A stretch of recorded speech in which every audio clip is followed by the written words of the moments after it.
मेरे बोलो सतगुरुदेव भगवान की जय। मेरे प्रिय आत्मा आप सबके हृदय में बैठे उस परमात्मा को मेरा कोटि कोटि प्रणाम। सतगुरुदाता तेरी जय। तो ये भी मैं थोड़ा सा ही दिखाऊंगी आपको, ज्यादा कुछ भी जानने की जरूरत नहीं है। ज्यादा तो सिर्फ एक परमात्मा को जानने की जरूरत है। वो आपको मिल गया तो सब कुछ पा जाओगे। तो मैं छोटे छोटे से टुकड़े दिखा रही आपको, आप आपकी जो अज्ञानता है कुछ तो छटे। तो मेरी हर बातों को ध्यान से सुनना, तब कुछ मिलेगा। बकवास समझ के छोड़ दोगे तो ऐसे भटकते रहोगे फिर। तो सुनाती हूँ मैं आपको। दिखा रहे हैं तो सर ये देखो, ब्राह्मण तो कुछ ब्राह्मण तो ऐसे हैं जो आज भी खाते हैं ना। अगर जी पहाड़ों की ओर चले जाएं या फिर कश्मीर की ओर चली जाए तो वहाँ भी पंडित है, खाते हैं वो लोग, उनकी मजबूरी है। अच्छा, मजबूरी है, खाते हैं। तो आपको क्या लगता है कि जो वाल्मीकि रामायण लिखा है उसने शाकाहारी क्यों बना देगा जब खाते हैं? तो चलो एक तो ये बात हो गई, यज्ञ वाली बात हो गई। अब राम भी तो यज्ञ करवाते थे, राम भी तो यज्ञ करवाए हैं ना। राम के जन्म के समय ही तो यज्ञ हुआ था, तो उसमें भी तो घोड़ा काटा उटा गया था। काटा गया था कि नहीं काटा गया था? जी काटा गया था ना, तो वो भी दिखा दे। बिल्कुल नहीं नहीं, वो आपने कहा तो होगा, लेकिन घोड़े को काटना अपनी वासना को काटना है, वासना को समाप्त करना है। आसवो उसे ही कहते हैं। अब जो सब घोड़ा काटते हुए दिखाते हैं, इनको देख देख के समझ में किसी का आया नहीं, पशुओं की बलि देने लग गए। ऐसे ही मुसलमान कुर्बानी देते हैं और हिंदू बलि देते हैं, क्योंकि समझ में नहीं आता लिखा हुआ।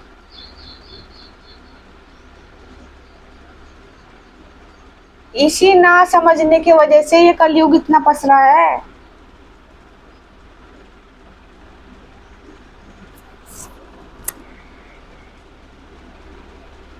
इसमें मैं हम एक सब बात करेंगे ना, सब बात कर लेंगे, ताकि लोगों को कभी कभी क्या होता है ना, एक श्लोक देखने से लोगों को ऐसा लगता है कि भाई क्या बात हो गई।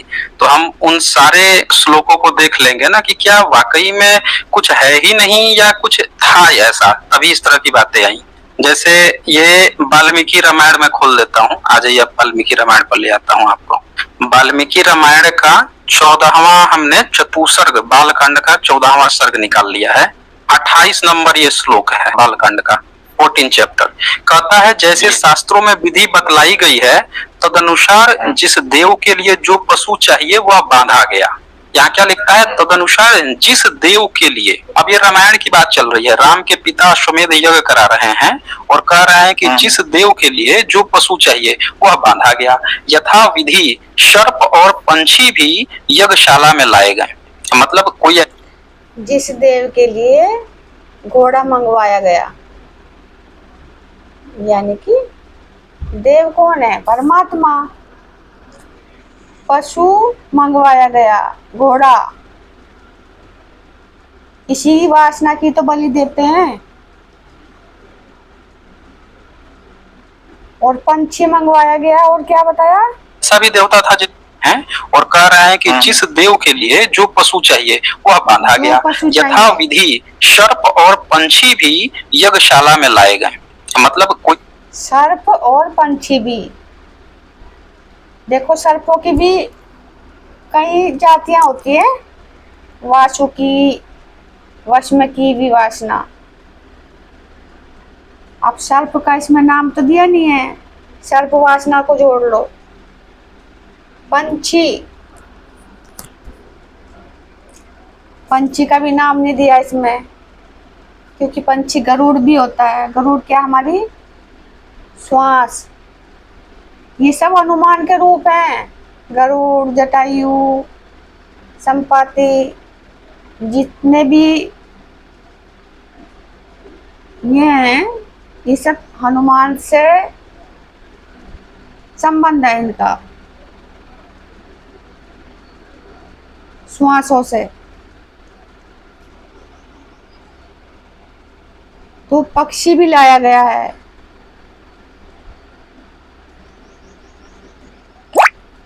जब कोई यज्ञ करेगा, श्वासों का यज्ञ करेगा, श्वासों का यज्ञ होता है वो अश्वमेध यज्ञ।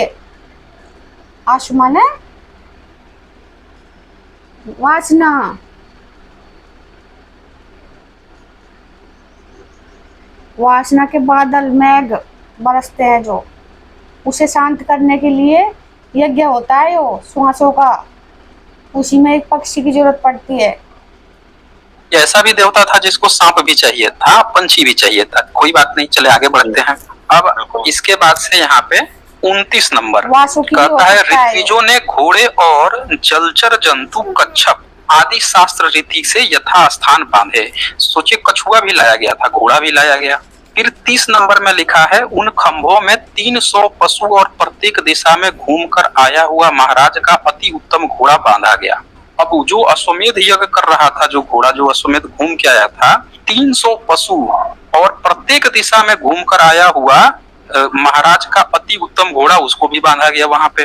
अब 31 नंबर आप पढ़ सकते हैं, क्या लिखा है 31? कौशल्या जी ने उस घोड़े की दिशा में घूमकर आया हुआ महाराज में घूमकर आया हुआ महाराज, ये जो पशु चाहिए वह बांधा गया। यहाँ क्या लिखता है, तदनुसार जिस देव के लिए, अब ये रामायण की बात चल रही है, राम के पिता अश्वमेध यज्ञ करा रहे हैं और कह रहे हैं कि जिस देव के लिए जो पशु चाहिए वह बांधा गया। यथा विधि सर्प और पंछी भी यज्ञशाला में लाए गए। मतलब कोई ऐसा भी देवता था जिसको सांप भी चाहिए था, पंछी भी चाहिए था। कोई बात नहीं, चले आगे बढ़ते हैं। अब इसके बाद से यहाँ पे 29 नंबर कहता है, ऋत्विजों ने घोड़े और जलचर जंतु कच्छप आदि शास्त्र रीति से यथास्थान बांधे। सोचिए, कछुआ कछुआ, कछुआ भी वासना का ही रूप है।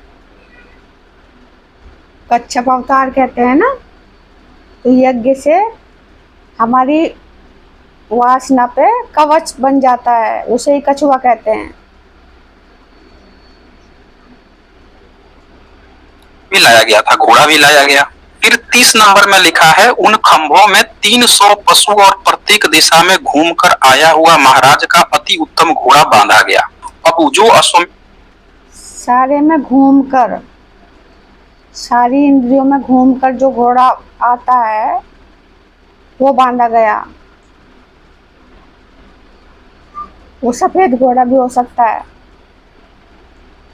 यज्ञ कर रहा था, जो घोड़ा जो अश्वमेध घूम के आया था, 300 पशु और प्रत्येक दिशा में घूमकर आया हुआ महाराज का अति उत्तम घोड़ा, उसको भी बांधा गया वहां पे।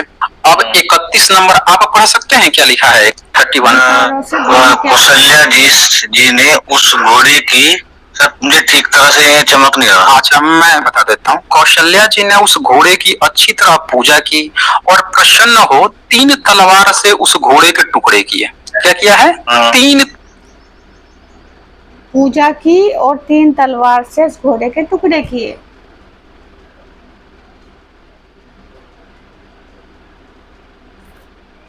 तीन तलवार क्या हैं? तामसिक, राजसिक और सात्विक। उससे जो है उस घोड़े को मार दिया, वासना रूपी घोड़े को मार दिया।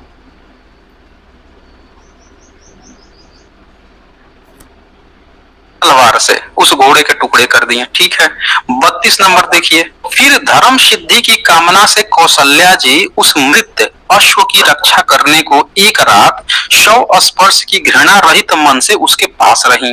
मतलब उसको मार दी थी, काट दी थी और उसके साथ जो है रात भर सोई भी। 32 नंबर। अब 33 नंबर पे आइए। फिर हो उसके साथ सोई। जब साधक की वासना मर जाती है तो क्या साधक उसके साथ रहता नहीं है?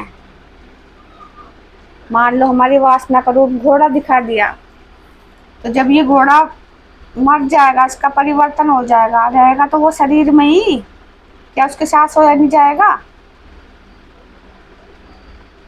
तो घोड़ा वो बाहर का नहीं है, वो घोड़ा भी अंदर का ही है।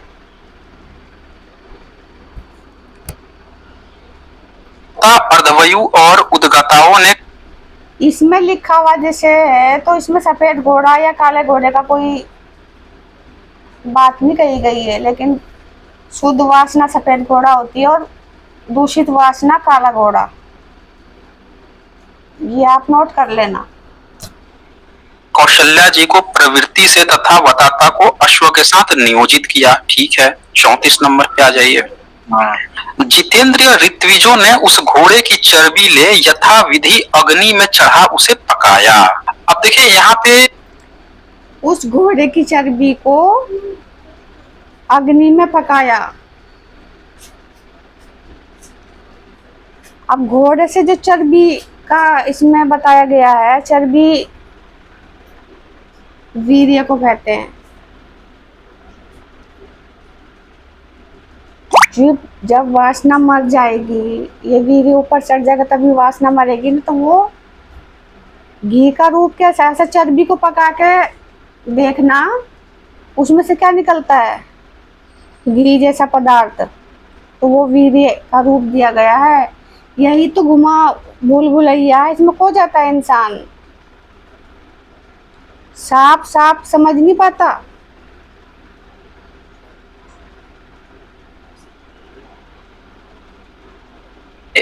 उसकी तो पहले कौशल्या जी ने हाथ पर पे आ जाइए। जितेंद्रिय ऋत्विजों ने उस घोड़े की चर्बी ले यथा विधि अग्नि में चढ़ा उसे पकाया। अब देखिए यहाँ पे अग्नि में चढ़ाकर पकाया। वासना में क्या होती है, अग्नि। तो अग्नि में पकाना वही तो है। उसको जब हम सांसों से खींचेंगे ऊपर को, तो अग्नि में ही तो भाप बन के ऊपर को चढ़ेगी, वो वायु खींचेगी ना उसे। सांसों में क्या होती है, वायु नीचे जल रही है अग्नि, तो उसी से तो वो ऊपर चढ़ेगा वाष्प बनकर। ये हमारी ऊर्जा होती है जो। उसकी तो पहले कौशल्या जी ने हत्या कर दी। फिर इसमें क्या लिखा है 34 नंबर में कि ऋत्विजों ने उस घोड़े की चर्बी ले। अब घोड़ा जो था ना, उसकी चर्बी लिया गया जो काटा गया था, और फिर अग्नि में चढ़ाकर उसे पकाया। और किसने, तो ऋत्विजों ने, यानी जो ऋषि लोग थे वो कर रहे थे। भाई अगर धर्म में ऐसा है, आप कह रहे थे राम जी, अगर धर्म में ऐसा है तो आपने तो बता रखा है कि जो चमड़े का काम करते हैं वही चमड़ा करेंगे, लेकिन यहाँ तो ऋत्विज जो है, ऋषि जो है, वो खुद घोड़े का चमड़ा लेकर यथाविधि ये काम कर रहे हैं, पका भी रहे हैं। तो चमड़े का काम तो खुद कर रहे हैं ऋषि लोग। ये तो आपका रामायण कह रहा है। अच्छा, इसके बाद से 35 नंबर कहता है, बस और ज्यादा जानना जरूरी नहीं है। जो मेन पॉइंट है वो मैंने आपको बता दिया। तो यही ना जानने की वजह से आज तक जो है बलि चढ़ती आई है। एक मिनट बेटे। तो यही कारण है कुर्बानी देने का और बलि देने का, क्योंकि जो किताबों में लिखा हुआ होता है ना, उसके अनुसार ही ये कार्य करते रहते हैं। बलि देनी भी शुरू कर दी, फिर उसको खाना शुरू कर दिया कि राम का परिवार भी खाता था, कृष्ण का परिवार भी खाता था। जैसे हिरण को बताते हैं, कहते हैं कि, और वीडियो में भी देखती हूँ कि राम दशरथ या कृष्ण को भी कहते हैं हिरण का शिकार करते थे राजा। तो जब हिरण का शिकार करते थे तो हिरण को खाते होंगे, वरना शिकार क्यों करेंगे। हिरण का शिकार करना क्या है, मन से अपने वासना को मारना। हिरण की भी तो कस्तूरी होती है ना, तो ये कस्तूरी तुम्हारी वीर्य तो कस्तूरी है, यो यही कौस्तुभमणि है।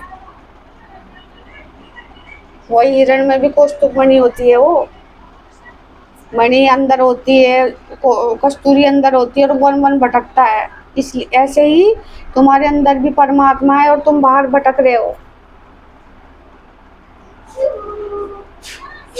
जैसे दूध में घी होता है लेकिन दिखाई नहीं देता, लेकिन जब उसे मथा जाता है दूध जमाने की प्रक्रिया होती है उसमें, फिर भिगोया जाता है, फिर उसमें से घी निकलता है। तो इसी तरह सांसों की मथनी से भी मंथन करा जाता है, तब जाके अमृत रूपी ये वीर ही अमृत बनता है, वो निकल के आता है बाहर। तो ये अज्ञानता की वजह से ही बलि चढ़ती हैं, ये पशुओं को काटा जाता है फिर खाया जाता है, क्योंकि किताबों का अर्थ किसी के समझ में नहीं आया।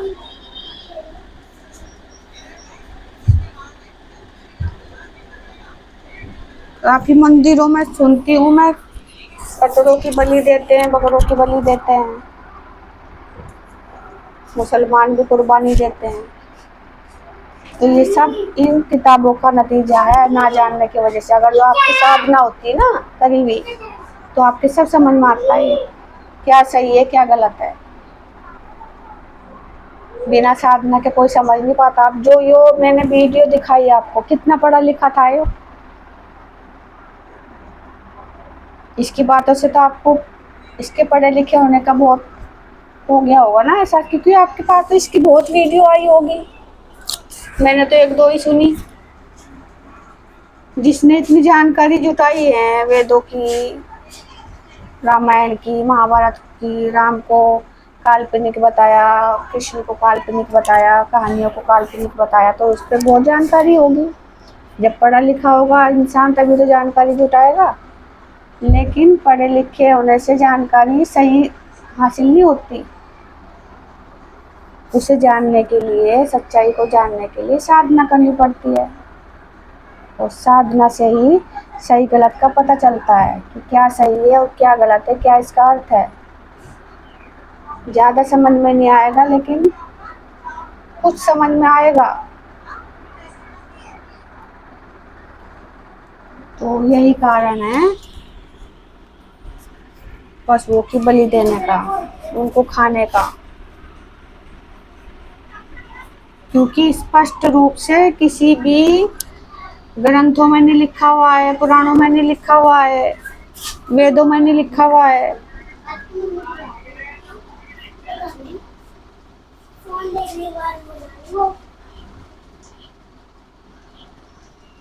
इसी में तो फंस जाता है इंसान। अगर जो किसी संतों की ये लिखी भी होती किताब, क्या वो ऐसे घुमा फिरा के लिखते? सही सही भी तो लिख सकते थे कि इसका मतलब ये है, इसका मतलब ये है, यज्ञ का मतलब ये है, घोड़े का मतलब ये है, मछली का मतलब ये है।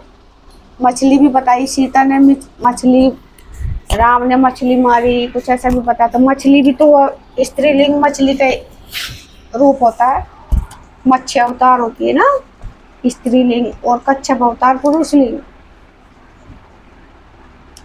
लेकिन ये साधना से बनते हैं।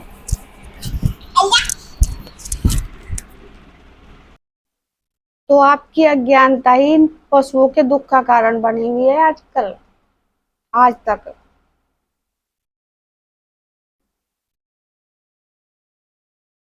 प्रकृति सब तैयार है इंसान के लिए, लेकिन आवश्यकता मिलने पर, आवश्यकता हो तब।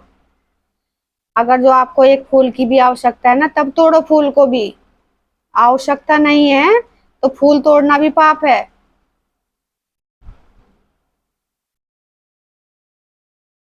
अब देखो, जैसे मान लो फूल की खेती कर दी, अब खेती को अगर जो वो अलग नजरिए से है, वो तो हमारा एक कमाई का साधन है, उसमें हम पाप पुण्य देखेंगे तो वो ठीक नहीं है। वो तो एक बिक्री करने का है ना, वो अलग बात है। जैसे कहते हैं जय जवान जय किसान जय विज्ञान, तो किसानों के लिए ये सब माफ हो जाता है, क्योंकि किसान अगर ये देखेगा तो फिर फसलों में तो बहुत कीट पतंगे आते हैं। क्या वो खुद खाएगा, क्या किसी के लिए कमाएगा? तो वहां वो बात लागू नहीं होती।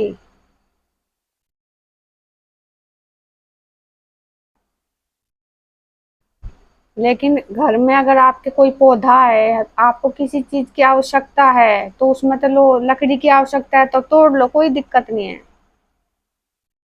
लेकिन आवश्यकता नहीं, आप वैसे तोड़ तोड़ के गिर रहे हो, लेकिन काम कुछ है नहीं, तो उनको भी तो पीड़ा होती है, उनमें भी तो जीव है, आत्मा। लेकिन उनकी सजा है वो, उनकी करनियों की सजा है वो, भुगत रहे हैं वो। लेकिन तुम ऐसी कोई करनी मत करो कि तुम्हें भी कोई ऐसी सजा भुगतने को मिले, क्योंकि ये बदले होते हैं। जैसे हम किसी के साथ करेंगे तो हमारे साथ भी वैसे ही होगा। और बदला कहाँ से शुरू है इसका किसी को पता नहीं है। उससे हमारा शुरू है या हमसे उसका शुरू है। इसलिए अपने आज को सुधारना शुरू कर दो। तो इस वीडियो में इतना ही। आपने मुझे इतना सुना, आपका बहुत बहुत धन्यवाद। तब तक के लिए मेरी आपको राम राम। सतगुरु दाता तेरी जय।